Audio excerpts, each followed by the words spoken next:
Good afternoon. Happy Friday to everybody.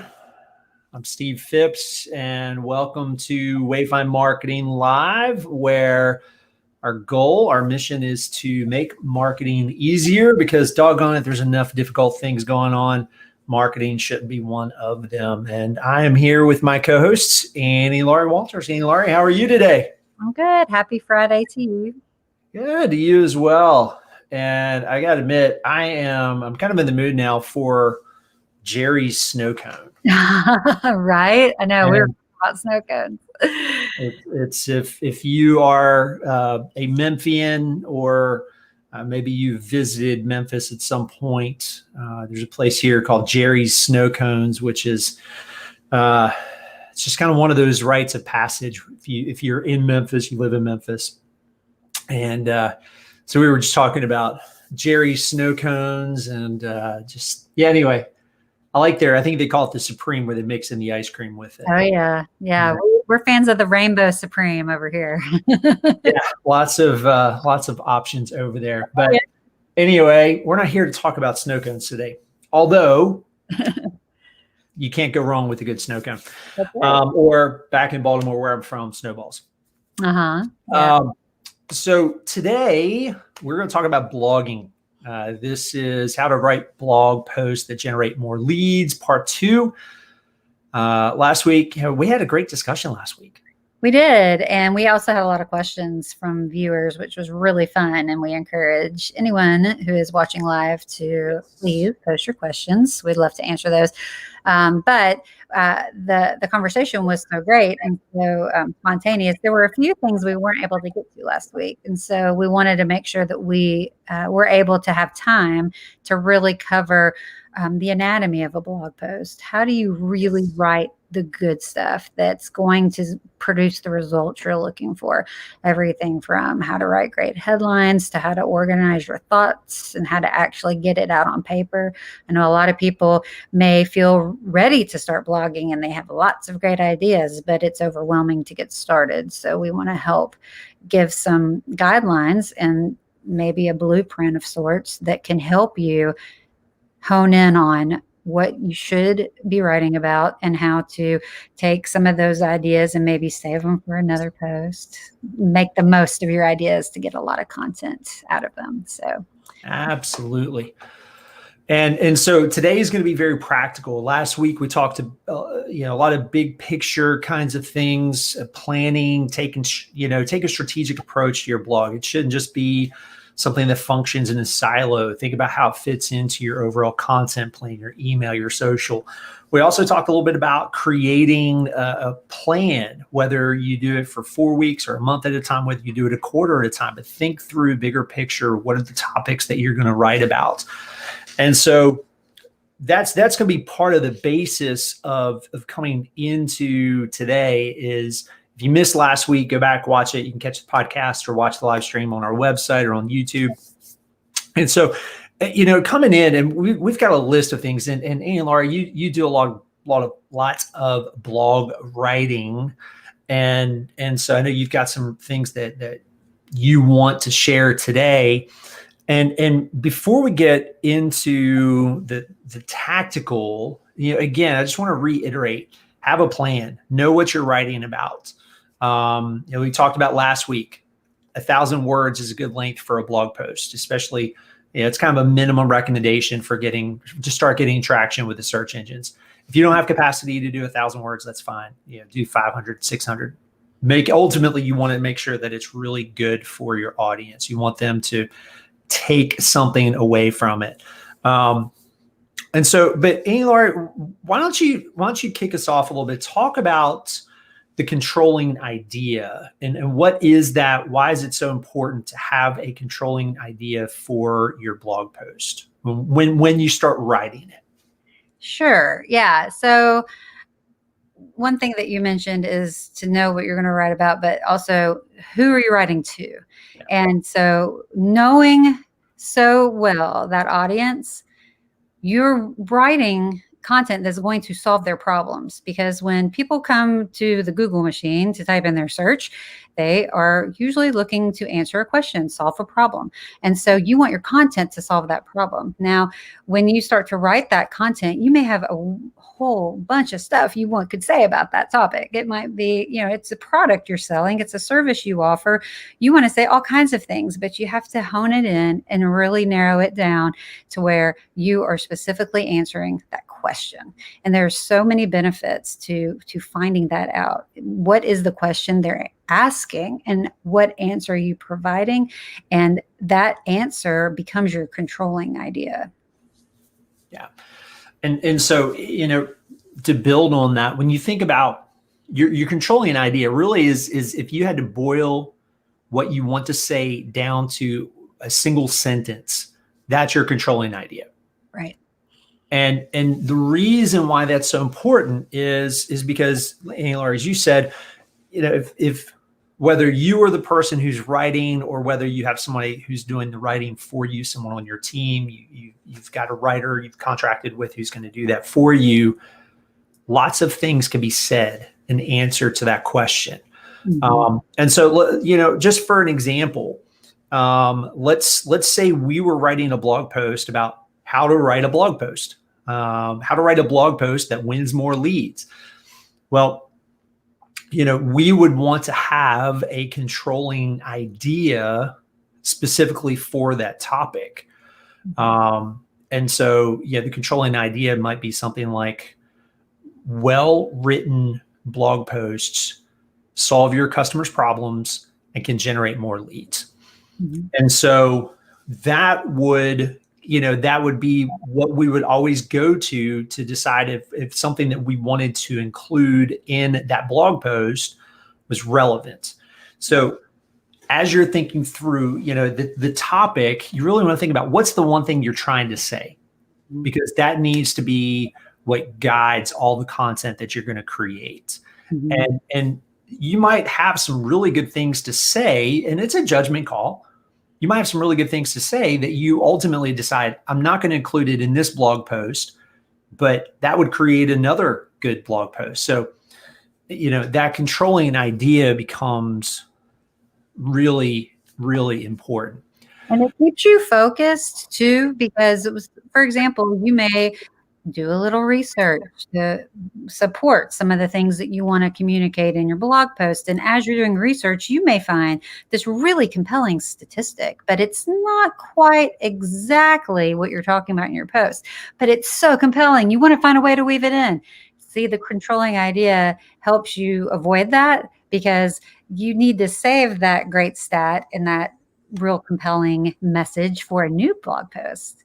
Don't try to force it into this other post. Like, the controlling idea is like guardrails. I feel like kind of keeps you on the straight and narrow, communicating clearly and concisely and simply what it is that your target audience is searching for when they go to search for information online.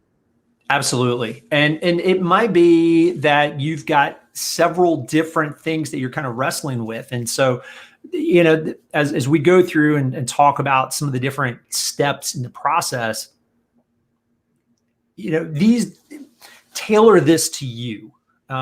Because even Annie, Laura, and I were talking about this, that we would take the process and we might approach it just a little bit differently, following the same steps, but maybe I do something before she would in that process. And that's just because that's what works best for me. So experiment with it, play with it, but start with that controlling idea, brainstorm a little bit. You might have multiple controlling ideas, and ultimately you come back to the one that is the strongest. And the others, maybe again, you use those for blog posts later on.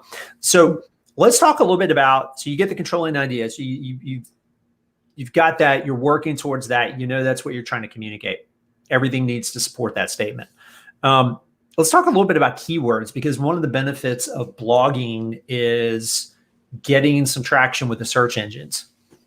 And so, what we recommend, and not just us, but just if you look at, different folks who are advising on search engine optimization, Generally 2, maybe 3 keywords, keyword phrases per blog post. And again, we're assuming about 1,000 words for the blog post. So, Laurie, we were talking about this yesterday or Wednesday when we were prepping for this.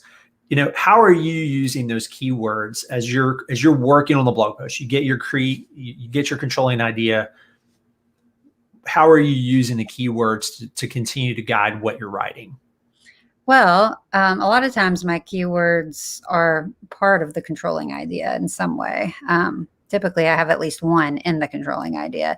And as I'm thinking about what the title of the blog post is ultimately going to be, for what it's worth with titles, I don't really write the title till the end. Like I might have a working idea or some idea of the direction I want to go in, but I don't finalize that. That's the last thing I do is put the title on it. And I always try to have either a keyword or a part of a keyword phrase or a whole keyword phrase in that title.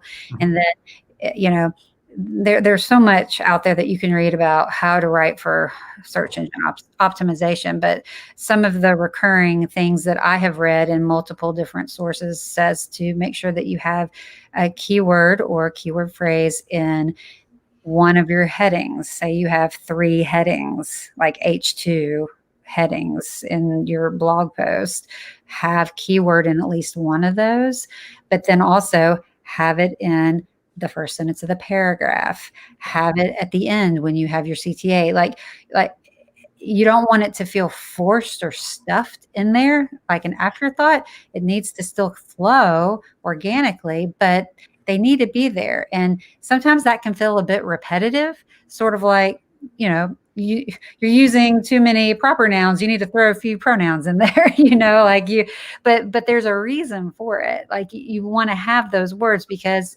as those algorithms are crawling the web looking for the answers to the things people are Googling, they're looking in those spots to see, is this content relevant? And so you want to make sure that those descriptive words are in the right places on your blog post.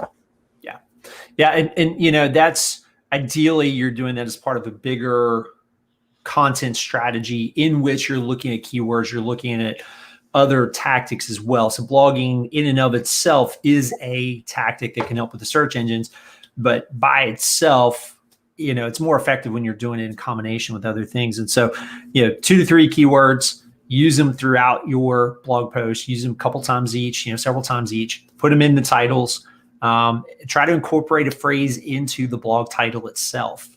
And then you want to work those phrases into the first 100 words as well. And so that way you're being intentional. Another thing you can do is when you have images, make sure you name the images with keyword phrases. And so you want it to be descriptive, you want it to be relevant, but you want to make sure that you're using those keyword phrases because that becomes another factor in search. One other thing that I wanted to mention right now is that also keep in mind that the way people read content online is they scan it. So don't worry so much if it feels maybe a little repetitive or clunky because people are scanning. Like very, very few people are going to read your thing word for word. So you want them to be able to scan those headlines and those sub headlines all the way down to the end of your post so that they can still get the gist of the article without having to read every single word. Well, and that's really a good segue into the next point. That's when you're writing, you break the text up visually. As you just said, we're scanners, we skim. And a lot of times before somebody spends the time to read the whole post, they're going to kind of skim through. And so think about using bullet points, use lists, use quotes, use images, use graphics. I mean, there's different ways to visually break that content up so that it doesn't just look like a wall of words. Because our brains, if our brain sees a wall of words, it immediately is it increases the likelihood that that person is not going to hang around and read your blog post because a wall of words looks like a lot of work. When you break it up with headlines and quotes and images and bullet points, it feels more manageable. Even though it's the same amount of words, visually, it helps the brain be able to break it into smaller chunks. So that becomes really important for the formatting of it. Mhm. Yeah, yeah, definitely. All right. So I want to talk now. We're talking about. So at this point, you have your controlling idea. You know what you're writing about. You've got a working title of some sort. Your controlling idea is not necessarily going to be the title. Could be, but not necessarily. So you've got a couple of keywords, 2 to 3 keywords that you've identified. You're now, you've thought through some of the layout. You know you're going to use some bullet points. Well, now let's talk about actually starting to write it out. And so there are a couple of different ways. And so I think Annie Laurie and I'll talk about how we each kind of approach writing a blog post. And so Annie Laurie, why don't you start off? Because I know you've got your process, and I can share some of my thoughts and how I do things as well.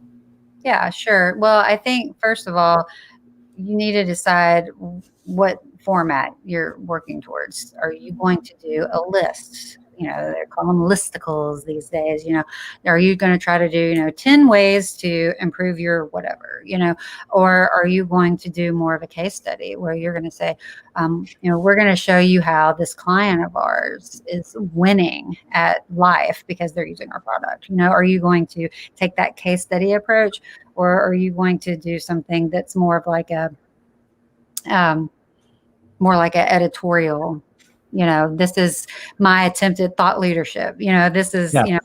I am an expert in this field and I have 20 years of experience in this field. So I'm going to, inform you. I'm going to teach you or instruct you in some way, sort of like a how-to post, like how to do X, Y, or Z.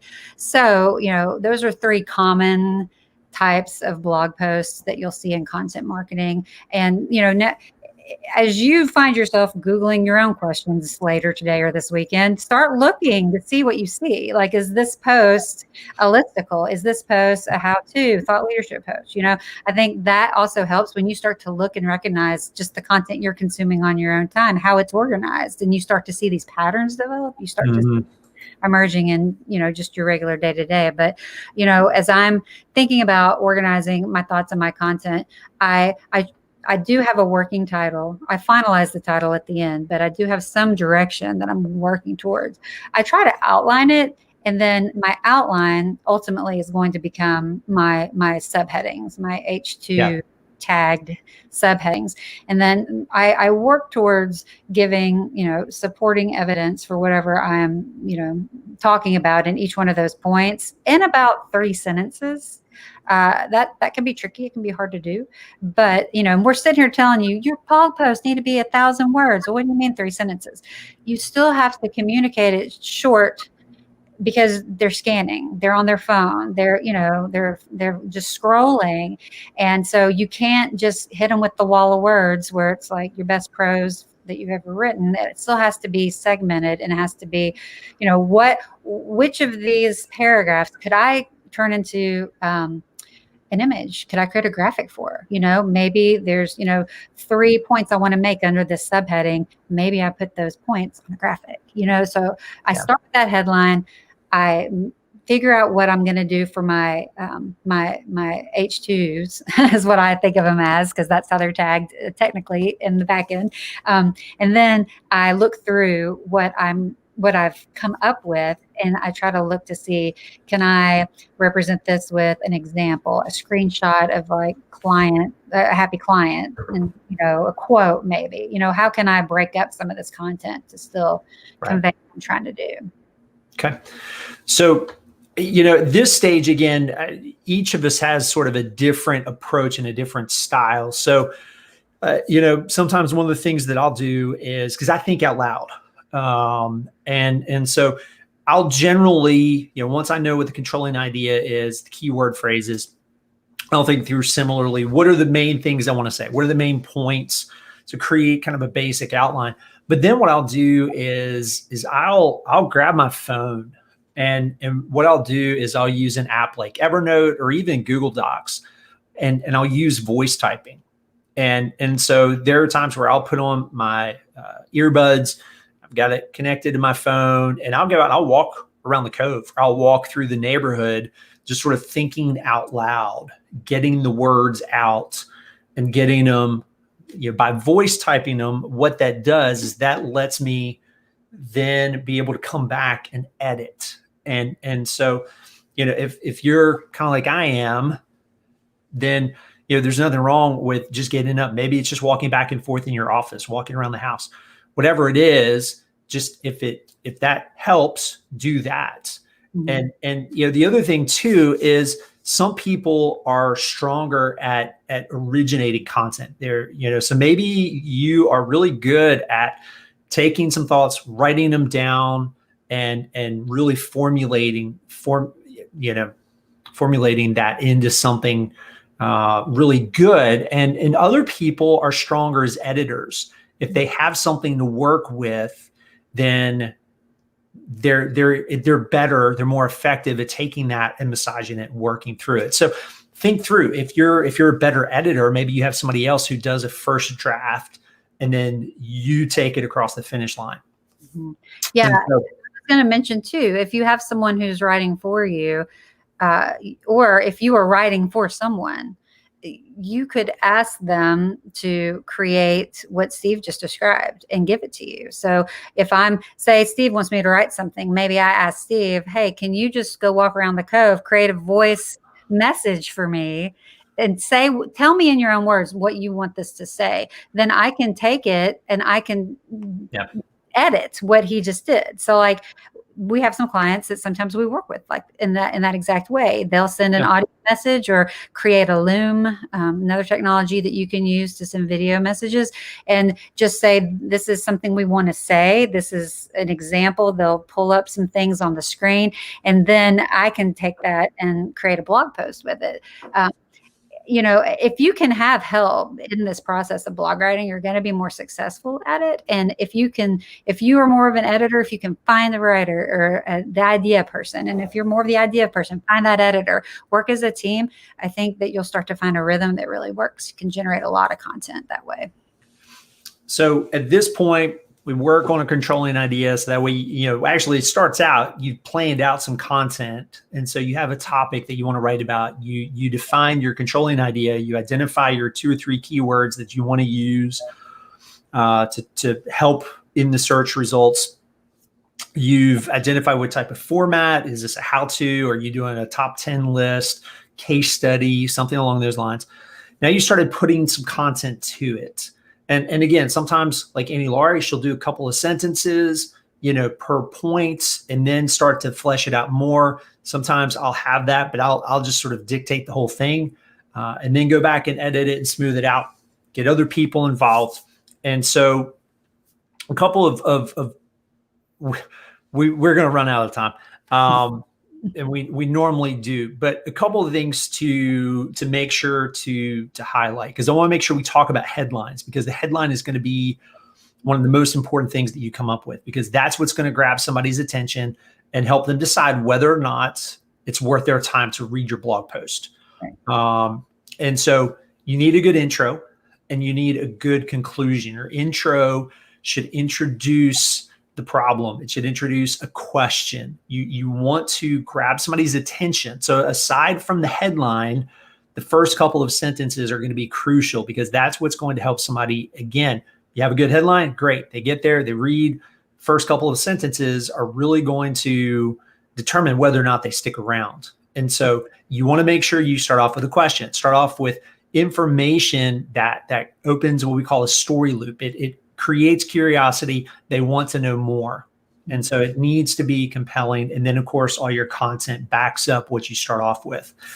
Your conclusion, you want to make sure you wrap up with some sort of a call to action. Invite somebody to take the next step. Maybe it's download some sort of a PDF or resource. Maybe it's schedule a call with you, someone on your team, get a quote, whatever that is. And so a couple of other quick thoughts as you go through your blog post. Link to other content on your website that's relevant. 4, 5, 6 links. Go to a services page if that makes sense. Go to other blog posts. Link to other resources outside of your own website when that's relevant, when that's helpful. And then okay, so let's shift from that to headline, because your headline once you've written your post, you've got a good idea of it. What I recommend is you come up with at least 10 titles, 10 headlines. Mhm. Yes, you heard me right. 10 headlines. Yep. Because your first one's not going to be, well, occasionally the first one you come up with is going to be the winner. Usually it's not. Usually it's going to be your 8th, 9th, or maybe even the 10th headline, because that's the point where you're frustrated, like, crap, I can't come up with anything else. And you do, and that's when the juices sort of start kicking in. So come up with 10 blog post titles, headlines, because when you share that, either whether that's on your Google search page, whether that's on Facebook, LinkedIn, Twitter, wherever you're sharing that content, in an email, you want to give somebody a reason to open it, to click the link to go to your blog post. And so a couple of quick things here. Number one, make it interesting. I don't spend much time on this website, but if you want a good example, a place that has good headlines, go to BuzzFeed. That's all they do. It's go to inc.com, inc.com, go to entrepreneur.com. These are business focused, entrepreneur focused content, resources, information. They do a really good job of creating headlines. And so a lot of times it's how to, or it is that list, 10 ways to, 12 ways, 5 things to avoid. Learn how so-and-so did this. And so you want something that's going to create curiosity. Sometimes it's just a straight question. Give people a reason to read it. There are different headline analyzers. We use one called CoSchedule. Well, it's actually, CoSchedule is a content management software platform. We use their free headline analyzer, and it scores it and it gives you feedback. And so not that needs to be the only factor you consider, but it gives you a score and it'll give you feedback, power words, all those kinds of things. So we definitely, think about the headline, come up with 10, get other people to help you brainstorm. Sometimes you get log jammed, get somebody else's perspective. Annie Laurie is really good about that. Sometimes if I'm working on something, I'll get her input, vice versa. And that's going to be significant, because that's going to determine whether or not somebody's going to click the link. And then when they get there, the first couple of sentences, the images, you want good images. And doggone it, we're about out of time. Yeah. So the last thing I'll say is last 2 things. Get somebody else to proofread it. Get somebody else, get their perspective, look for grammar. Don't worry about it. If you make a mistake, it's okay. It's not the end of the world. It's not going to be perfect. You don't have time to make every blog post perfect. If you missed a comma somewhere, great. Go ahead, run it. So get somebody else to give you perspective on it. And then look for ways to use this on other channels. You should be able to come up with at least 3. If you're doing 1,000 words, you probably come up with half a dozen social media posts. It could be quote, it could be the headline, it could be statistics, all sorts of different things that you can pull from that. And use that to drive traffic back to your blog. And you can schedule those out over the course of months in some cases, especially if it's something that's evergreen. It means it's going to be relevant for a really long time. So, whew. I know it's a lot. Well, this is my parting thought as we close. You're not writing a Pulitzer Prize winning post. Just write. Get someone else to read it. Be open to their feedback and hit publish. Because I think that I talk with so many people who are like, help me write blogs better. But then they just get stuck because it's not perfect. It's not how they want it. But it's, you know what? If it has your keywords and it has your controlling idea and it has some images and it's not a wall of words, post it. And don't try to perfect it, because you can spend your whole year perfecting one blog post. Just start writing. Absolutely. We go with, and it's not original to us, but it's called the 90% rule. In other words, don't wait for it to be 100% perfect. You're never going to get there. And even if you did, the amount of time it takes you to get from 90% to 100%, it's not worth that extra time. So you're going to screw up. You're going to make mistakes. You're going to have some blog posts that are just going to be fantastic. People are going to rave about it. You're going to have others that just suck. It's okay. It's okay to suck occasionally. And so if, and be honest with yourself, if you're not a good writer, don't write the blog post. Get help. If you're a decent writer, great, go for it. It's a skill that can be honed. And again, get feedback, get other people to help you. There's, we can help you.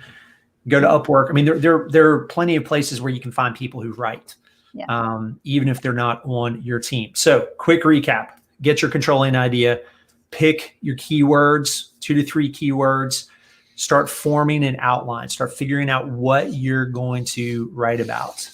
Then start roughing it out. And again, whether you're jamming down a keyboard, whether, you're like me, you want to get up, walk around, and do the voice typing thing. And then get it written. Go through it. Think through your images. Make sure you get your headline, 10 headlines, 3 social media posts minimum. And then get it out there. Get it on a regular schedule. Pick a day each week that you want to run your blog post. Get it live. Get it out on social. Share it by email. And give people a reason to keep coming back to your website. So, all right, guys, we got to go. Thanks for joining us. Find us on Facebook, LinkedIn, YouTube. Like us, follow us, subscribe. This will be available as a podcast first of next week. If you missed last week's part 1, go back, grab that as well. And thanks everybody for joining us. Have a fantastic weekend. May involve some Jerry snow cones.